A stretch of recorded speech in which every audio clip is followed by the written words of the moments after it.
Before he died, Audie Murphy exposed 9 stars who were secretly gay. He was America's most decorated combat soldier of World War II, a war hero who faced death countless times, killed 240 enemy soldiers, and earned every medal for valor his country could bestow, including the Medal of Honor. When Audie Murphy came to Hollywood, he brought not only his battlefield courage, but also a deep understanding of human nature under pressure. According to a former studio executive who worked closely with Murphy in the 1950s, Audie knew what it meant to live with secrets. He carried the trauma of war throughout his life, and that experience gave him a rare empathy for others who were forced to hide their true selves, especially some of Hollywood's biggest stars. Murphy reportedly developed close friendships with actors and actresses who lived double lives during Hollywood's golden age, stars whose romantic on-screen personas concealed their real identities. A former co-star explained that Murphy never gossiped about such things. He simply recognized the pain of people forced to pretend. Having survived the horrors of war, he had no patience for the artificial morality of Hollywood that made good people live in fear.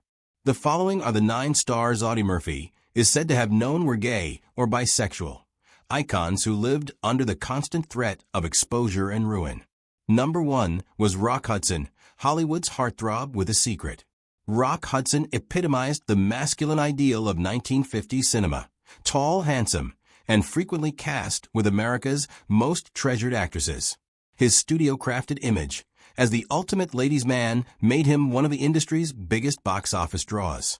According to multiple sources, Murphy was among the few who knew the truth behind Hudson's carefully maintained facade. The two men shared professional connections, social circles, and a mutual respect born of their military backgrounds. Hudson had served in the Navy. Within certain Hollywood circles, Hudson's homosexuality was an open secret, but it was completely hidden from the public. Universal Studios went to extraordinary lengths to protect their star, even arranging his marriage to his agent's secretary, Phyllis Gates, to silence rumors. A mutual friend recalled that Murphy never judged him, but understood the weight of the mask Hudson wore. Murphy recognized the toll of living such a profound lie, seeing in Hudson's weary eyes the same haunted look he saw in his own reflection. Despite the difference in their careers, Murphy admired Hudson's kindness toward others and his professionalism on set. Yet he also condemned the cruelty of an industry that forced a man to deny his own identity. When Hudson was diagnosed with AIDS in the 1980s and became the first major celebrity to publicly acknowledge the disease, America was shocked to learn of his homosexuality. Murphy, who died in a plane crash in 1971, did not live to see this revelation, but those who knew both men believed he would have admired Hudson's final honesty, even if it came only at the end. Number 2 was Cary Grant, the ultimate leading man whose private life remained a mystery. Cary Grant defined charm and sophistication for generations of moviegoers.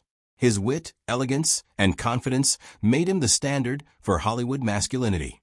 But according to Murphy's private observations, behind that polished exterior lay a more complicated truth. Grant shared a home for years with fellow actor Randolph Scott, a relationship widely gossiped about in the industry, but presented to the public as a mere bachelor arrangement. Studios worked tirelessly to manage appearances, arranging high-profile romances and eventual marriages for both men.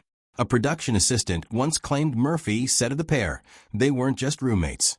They were the only honest thing in that house. Murphy saw Grant as a master of performance, a man who played straight both on and off screen so convincingly that he began to lose sight of where the act ended. Yet Murphy also respected Grant's ability to create a private space of truth within a world of lies. The home he shared with Scott was said to be one of the few places where Grant could live authentically, even briefly. Murphy reportedly viewed this with sadness, admiring Grant's skill at navigating an impossible situation while lamenting the system that demanded it. He recognized the hypocrisy of an industry that sold love stories to the public while forbidding its stars from living their own. Grant's sexuality remains debated, with some historians suggesting he was bisexual, but Murphy saw him simply as a man forced to construct a careful illusion to survive. He understood how exhausting it was to maintain a heroic public image while privately struggling, something Murphy himself knew all too well. Number 3 was Anthony Perkins, the torture talent. Perkins achieved cinematic immortality as Norman Bates in Alfred Hitchcock's Psycho, a performance that captured the anguish of a man divided between conflicting identities. Those who knew both men said Murphy believed Perkins's performance reflected his own real-life torment over his sexuality. Perkins had a long secret relationship with actor Tab Hunter and was known within Hollywood for his quiet, introspective nature. Tony was the saddest man I ever met because he couldn't be himself, a screenwriter who knew them both once said. Like many actors of his era, Perkins eventually married a woman, photographer Barry Berenson, and became a father, maintaining a public image that fit Hollywood's expectations. But Murphy sensed the pain behind the act. He saw in Perkins the same kind of quiet suffering he had witnessed in soldiers burdened by unspoken trauma, the exhaustion of living a lie. Perkins's internal struggle, Murphy believed, gave his performances an intensity and authenticity unmatched by his peers, but it also consumed him. To Murphy, secrets were corrosive. He had seen what silence could do to a person's spirit, and he recognized that same poison in Perkins's carefully hidden truth. After Perkins's death from AIDS-related pneumonia in 1992, his widow spoke openly and compassionately about his bisexuality, offering a glimpse of the understanding that had defined their marriage. For Murphy, who had died decades earlier, Perkins symbolized Hollywood's human cost, a man of immense talent forced to compromise his authenticity to survive in a world that prized illusion over truth. Number 4 was Raymond Burr, stalwart with secrets. Raymond Burr became one of television's most beloved figures through his portrayal of Perry Mason, the principled and unflappable attorney whose moral clarity and dedication to justice made him an icon of American television. Yet behind this image of integrity, according to Murphy's private observations, Burr lived a carefully concealed life that included a long-term romantic relationship with another man. A former studio executive who said he knew that Murphy knew about Burr's situation said Burr publicly denied being gay his whole life, though he had a decades-long relationship with a partner. Murphy reportedly once told a director, "That man's hiding something big." Burr built an elaborate fictional biography to safeguard his secret, claiming he'd been married 3 times and lost a son to leukemia. In fact, he lived for more than 30 years with Robert Benavides, whom he met on the set of Perry Mason in 1960. Their relationship was camouflaged as a business partnership. The two men had an orchid business and a vineyard together. As one mutual friend recalls it, Murphy didn't judge Burr for the secrecy, but understood it. Burr's whole career might have imploded if the truth had come out, because 1960s America could never have embraced a gay Perry Mason. Murphy would admire how Burr created the space for a little bit of authenticity within the private areas of his life, while continuing to project a convincing lie in public. Many stars were closeted and living in terror, but Burr was actually producing a long-lasting relationship and private life that gave him, if not love, then its close cousins, stability, affection, dependability. People close to Murphy say that he sympathized with Burr's dilemma deeply. Both men had survived by constructing masks, Murphy for the scars of war, Burr for his sexuality. For Murphy, Burr's brand of courage was quieter, but no less genuine. The courage of constructing something honest inside an unforgiving system. Burr and Benavides lasted a remarkable 33 years, until Burr's death in 1993, their love hidden from the world, but true.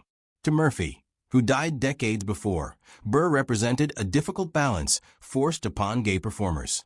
Living a life of deception, yet still finding ways to experience honest connection and love. Number 5 was James Dean, the Rebel's fluid identity. James Dean encapsulated youthful rebellion and raw vulnerability during his short, powerful career. His performances in East of Eden, Rebel Without a Cause, and Giant created an immortal image of emotional intensity and defiance. According to Murphy's observations, Dean's magnetic presence came from a complex sexual identity that didn't fit the narrow expectations of his time. For decades, word of Dean's bisexuality would surface, and one casting director who knew both actors recalled that Murphy had dismissed Dean at first as all pose, but later revised this estimation. He just wanted to be free, and the town wouldn't let him. Whereas many of his contemporaries hid behind studio-crafted images, Dean seemed to blur the line between truth and performance, bringing ambiguous energy into both his roles and his life. His friendships and relationships with men and women alike fueled rumors about his sexuality, and mystery became part of his enduring appeal. One of their mutual friends remembered Murphy himself saying, "He wasn't dangerous, but the rumors were." Murphy recognized Dean's determination not to wholly succumb to the heteronormative image so demanded by Hollywood. He came to admire the young actor's authenticity. Murphy's view of Dean evolved over time. At first skeptical of Dean's style and attitude, Murphy came to see him as genuinely brave, a man who refused to live by the industry's rigid rules. A director who knew both men said that Murphy, who valued honesty above all else, recognized in Dean a kind of defiant truth. Dean never fully hid nor fully confessed his sexuality, instead cultivating an ambiguity that allowed him to express who he was without being destroyed by the system. His identity remains debated by historians, but that very uncertainty may best capture who he was, a man who refused to fit neatly into any box. For Murphy, Dean represented a new kind of courage, neither full concealment nor open rebellion, but a subtle form of resistance that allowed authenticity to exist even within constraint. It was, Murphy believed, its own form of heroism in a world built on lies. Number 6 was Marlene Dietrich, the international icon with a fluid love life. Marlene Dietrich brought an aura of sophistication and sensuality that defied the norms of her time. Her signature tuxedos, androgynous style, and unapologetic independence challenged American ideas of femininity. According to Murphy's private reflections, Dietrich's on-screen allure mirrored her personal authenticity. She lived as she pleased, regardless of convention. Murphy respected her deeply, not only for her artistry, but for her wartime service. A former USO coordinator who knew them both said he knew about her girls as much as her medals. During World War II, both Murphy and Dietrich served their countries, he as a soldier, she as an entertainer for Allied troops. Despite her German origins, she became one of the most vocal critics of Nazism, renouncing her citizenship and becoming an American citizen. This bravery, both moral and personal, left a deep impression on Murphy. Dietrich's bisexuality was well known in Europe, though downplayed in Hollywood. She maintained a marriage to Rudolf Sieber while engaging in relationships with both men and women, including fellow stars like Greta Garbo, Edith Piaf, and Mercedes Acosta. A mutual friend recalled Murphy saying, "Marlene was the bravest of them all, on the battlefield and in the bedroom." He admired her refusal to apologize for who she was, even in an industry that demanded conformity. What really struck Murphy was how Dietrich combined glamour and integrity. She didn't completely hide her sexuality, yet she managed to keep her career intact. To Murphy, this balance reflected a rare kind of courage, the same determination that had led her to defy fascism and risk her reputation for what she believed in. Both in war and in love, she lived on her own terms. For Murphy, who knew about the weight of secrets and the price of honesty, Dietrich embodied a kind of heroism he deeply respected, the bravery of being oneself in a world that punishes truth. 7.